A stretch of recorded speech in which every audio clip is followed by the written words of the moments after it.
this is my flourish story. I grew up in a broken home. My dad was an alcoholic, and he beat my mom on a regular basis. So my first memories were fear. We escaped that situation. Um, Moved here when I was 7 years old. Well, my mom worked 3 jobs because we didn't have a lot of money.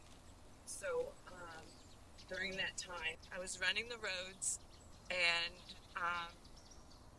doing a lot of drinking. I started drinking and having sex and a lot of anxiety. I met with these, I ended up meeting these older men who took me in as I thought they would take me in as fatherly figures, but they ended up grooming me and doing things to me that no 15-year-old should have to endure. It was in my neighborhood, and I felt it was my own fault for opening the door and letting it happen to me. I was still drinking. So fast forward, I became an alcoholic. I had 2 children who I loved very, very dearly. And I knew there was something more for me. I was bartending at the time when a coworker of mine got saved, and we would stay in the parking lot after the bar closed, and she would tell me about Jesus and what he's doing and her life, and I wanted that for me.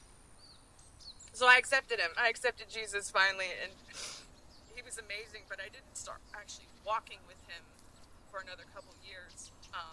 It was 2009. I got radically delivered from alcoholism in an instant. No withdrawals, no nothing. And I wanted to walk with the Lord, so I put everything aside, put everything down of the world, and started walking with Him. During that time, we lived at the trailer, and there was no kitchen sink, there was no working stove or oven. My credit was a mess. I had no college degree. I didn't know, but I had this dream that God had put in my heart that I was going to own my own house one day. And I didn't know how, and I started a jar, and I put a little label on it, and it said, "Our house." And my kids and I would pray, every morning for school, and that would be something that I just was believing God for. And I told them we were going to have a house one day. I knew it. I didn't know how. And so we stayed in that trailer, and I had some of the most amazing encounters with Jesus inside that little beat up trailer, and I cherished those times. But I knew that he had bigger for me. So, and for them, for my kids too. So, we miraculously got into an apartment that was based on income. It was a 3-bedroom apartment, and there was a 2-year waiting list, and God somehow miraculously had me jump the line, and I got in 2 months after I applied.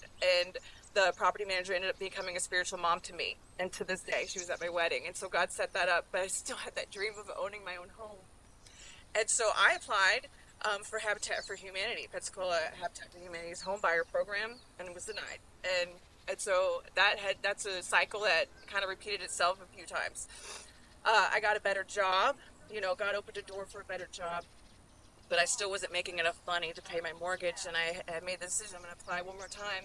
If I get denied again, I'm going to take it, God, that this is you closing the door, and it's not your will for me. I went, they called me in, and I had the meeting with them, and they said after reviewing my numbers, I was so close, but they had to deny me, and so I took it. It's like, well, God has something else. But then he whispered to my heart before I got off the table and out the door, he said, "Don't give up, keep trying." So he gave me the grace to ask my boss for another raise and more hours, which is not something that I usually do. And he gave it to me. That's God's favor on my life. And 3 months later, I applied again and was accepted. And so during the time, I was, of course, elated. We're going to get our own house. But you pick your lots. You pick, what's available at the time for Habitat for Humanity. You can't just go. There's certain lots available within their pool of lots, and the only one that was available in my kids' school district on my side of town was a lot that housed the men that used me and abused me when I was 15 years old. It was cleared out lot at that time. There was no house there anymore, but it was that same piece of land. And I said, no way. I don't want to be reminded of what happened to me. over and over and over. And he spoke to my heart and he said, I'm redeeming this land. I'm redeeming this for you and for me. This is mine. This is your piece of land. You accept it. This is not going to be your memories here. And it changed my whole outlook of everything. And so I accepted it. And we prayer walked that entire boundary. And we prayed and we dedicated that piece of land to God before the foundation was even set. We gave it to him. And I thanked him. And then because of Habitat Humanity, they built the house. So we got to be a part of the entire building process. And so we were helping to build the house. And we wrote Bible verses and the Word of God all over the boards and all over the studs of the house and dedicated it to him.